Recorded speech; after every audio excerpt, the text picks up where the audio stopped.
The 7-year-old gelding stormed clear in the final 100 metres to outpace Solcombe and Sheraz in a thrilling finish to the gruelling 3,200-metre, 2-mile, handicap at Flemington. The Irish-trained Vauban, priced as the $5.50 favourite, finished a distant 14th in the so-called race that stops a nation. Second favourite Gold Trip, the horse Zahra steered to victory last year, struggled to 17th on a hot day. "That's unbelievable, he was just an absolute gem today," said Zahra, who won the recent Caulfield Cup on without a fight and opted to stay with him rather than move back to Gold Trip. "I was on a horse that you could just sit on. He has an electric turn of foot and he just pulled me all the way to the line," he added. Zahra is the 9th jockey to ride back-to-back Melbourne Cup winners. Extraordinary.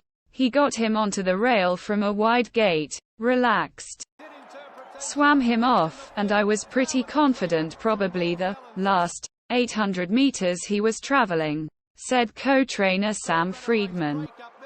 "He's a freak. He was excellent. A cultural institution in Australia." The Melbourne Cup has been run on the first Tuesday of November since 1876 and is considered so important it is a public holiday in its host state of Victoria. With 1,000 metres to go, Serpentine was still ahead but was slowly reeled in down the home straight with Zahra hitting the lead in the final stretch and kicking clear.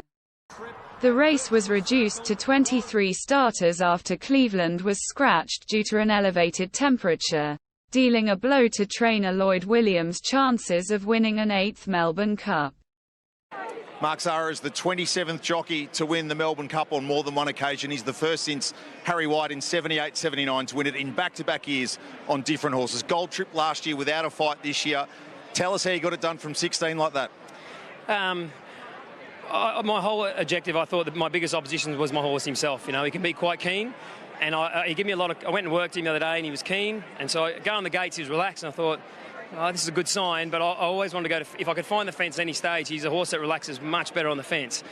And when it came up, I knew I was back a fair way, but when you're on the fence, it always seems to chug forward a bit, you know. So slowly I gained ground by one up the inside, and. Said before, I was following Alan Kerr, but had Ollie on, so there's a tick.